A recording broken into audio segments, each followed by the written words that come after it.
Hello everyone. In this video, we're going to discuss about how to analyze the iterative algorithm. So their algorithm basically divided into two categories. One is iterative algorithm and another one is recursive algorithm. If you use any of the recursive function in your algorithm, recursive function which means calling the subroutine or the function itself, which is nothing but recursive function. If you use such kind of function in your algorithm, then that algorithm is said to be recursive algorithm. So in this video, we're going to discuss about iterative algorithm and how to analyze this iterative algorithm.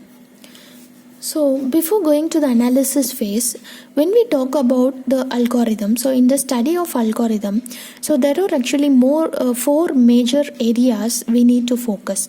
First one is how to design the algorithm, how to express the algorithm, how to validate the algorithm, how to analyze the algorithm.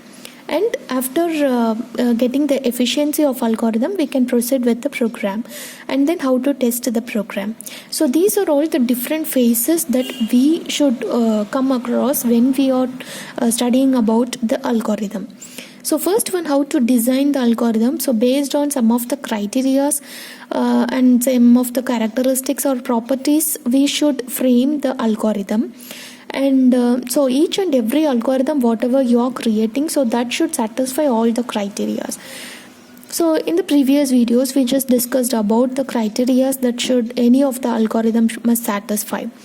So validation of algorithm, which is nothing but checking that algorithm, so will it work correctly or not. So this particular algorithm will work for all possible set of inputs and it will produce the correct output. Then we can say this particular algorithm is valid. So that is what validation of algorithm. So next phase is analyzing the algorithm. So analyzing the algorithm, which is nothing but determining the efficiency of algorithm. So efficiency, which the two major factors which we are using to represent the efficiency is nothing but time complexity and space complexity. So these are the two main factors which we use to determine whenever we are working with the efficiency of algorithm. So how to execute the algorithm, how to analyze the algorithm in order to determine the efficiency. So here we need to find out how much of time or space that it is going to require to execute this particular algorithm. So here I have taken one example algorithm as finding the maximal element of the given input array. Okay, so here this is actually the pseudocode given here. Pseudocode is not actually different from algorithm. So in many of the textbook they have used this word called pseudocode instead of algorithm. So algorithm, which is written in our own language, which is nothing but natural language. So it is not written in any of the specific programming language. So whereas pseudocode, which is nothing but it is a combination of natural language and the programming language. So little bit we will include some syntax of any of the programming language, and also we will include the natural language. This is what pseudocode. So we cannot directly execute the pseudocode in any of the programming language, so that we cannot able to get the output. So it is not purely programming language, it is a combination of natural language and the programming language. That is what pseudocode, right? So this is the pseudocode given for finding out the maximal element for any given array. So for initially we need to mention what are all the input and output that we will get when we execute this algorithm. Input is nothing but an array A storing n greater than or equal to 1 integers. How many number of elements you are just getting for array? So it might be n elements, and so n value must be greater than or equal to 1. So at least it must contain one element in the array variable. That is the input. And output is the maximum element in array A. So what is the maximal element? So among the given number of elements in the array, so which is the maximal element that we need to find out? That is the output. And what is the computation we are doing in this algorithm? So initially we are just assigning the value of a of 0 to current max. Current max is one of the variable that we are using, and in this variable we are just assigning the first element of the given array. And now we are checking using the for loop. We are just checking up to n minus 1, and afterwards it will check the condition as whether current max is less than or less than a of I. So whichever the value of array element, so we should start checking, comparing the value of array that is a of 1 with the current max, and repeatedly we are checking with all other values in the array using this for loop. And afterwards, after finding the current max, after terminating from this for loop, it will return the current max value, which is nothing but the maximal element. So if you check with any set of input values, and if you are getting whether the correct output, then we can say this particular algorithm is valid. That is what validation phase. Now if you want to analyze this algorithm, then we need to count how many number of primitive operation that takes place in this algorithm. So what is primitive operation? Which means each and every statement, computational statement, must take 1 unit of time, or it might be more than 1 unit of time. So that we need to count how many units of time will be taken to execute this algorithm. So let us see. First one is, so the computation statement starts from here. So current max equal to a of 0. So this is actually the indexing, and this is nothing but assignment statement. First I will tell you what is primitive operation, and then we will count how many number of primitive operation which we have in this algorithm.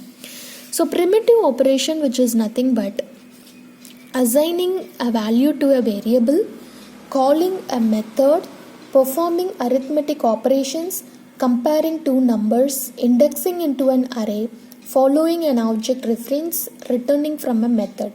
All these are said to be primitive operation. If you come across any of this kind of primitive operation in your algorithm, then we can say it will consider 1 unit of time for each and every primitive operations. So let us trace this algorithm. The first statement is assignment statement. So it will take 1 unit of time, but this indexing, this is nothing but indexing operation. It will take separately 1 unit of time for this a of 0. And in the for statement, for I equal to 1. So it is the initialization of counter variable.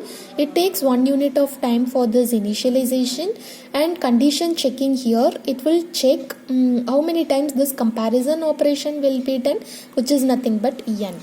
So in the very first statement, it will take 2 unit of time, and next statement in the for loop, for initializing the counter variable, it will take 1 unit of time, and comparison operation has been done in the for statement. So how many times this comparison operation, which is nothing but n times.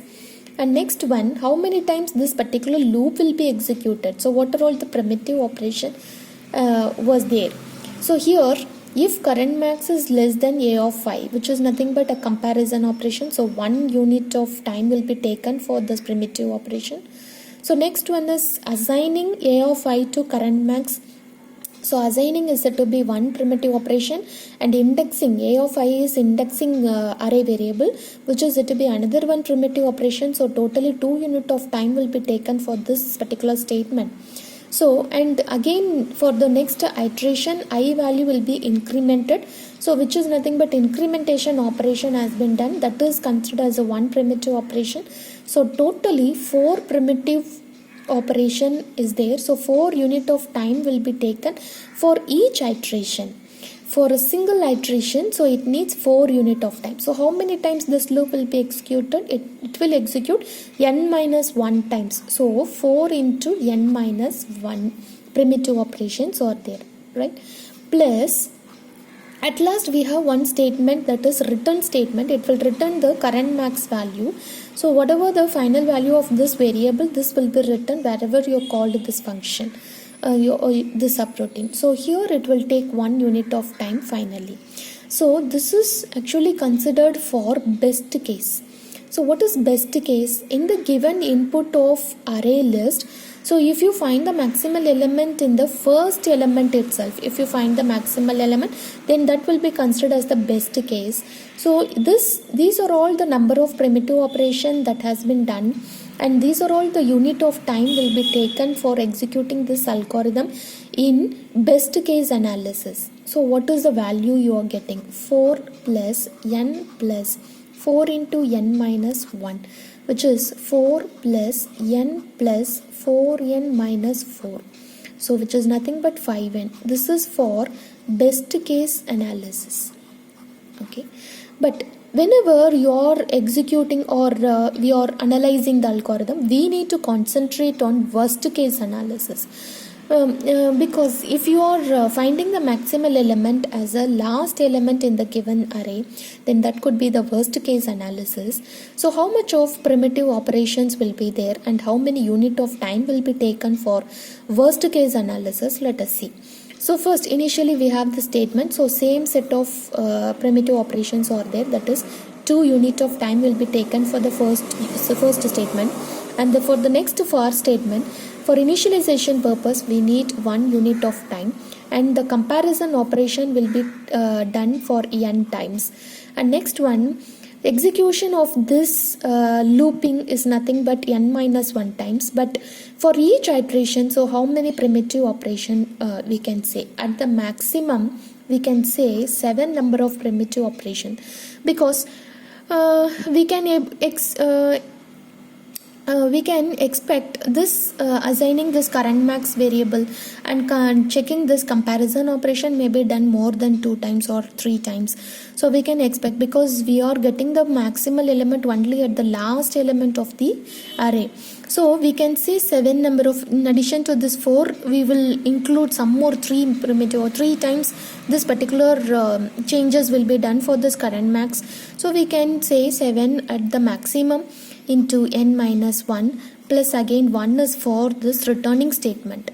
So what could be the value? 4 plus n plus 7n minus 7, which is so we can able to take 6 number of primitive operations, so that we can able to get here 4 plus 7n minus 6, it is actually 6. So here we can get 7n minus 2. So this is nothing but the running time of this algorithm in worst case analysis. So at the maximum, how much of time you are just getting for finding out the maximal element in the as per this algorithm. This is what the running time of the worst case analysis. But simply we are representing here what is the best case analysis and worst case analysis, but not in any of the asymptotic notations. If you are representing in asymptotic notation, so we should omit all the constant values and we should recognize only the n terms. If you have any exponential term of this n, we should take care of only the exponential term of the n. So we should avoid all the constant value. That is what asymptotic notation. But here it is given only the running time of the worst case and also the best case analysis of this iterative algorithm based on counting the number of primitive operation. Okay, so how to analyze the iterative algorithm? So this is one way to analyze the iterative algorithm based on the primitive operation. Thank you.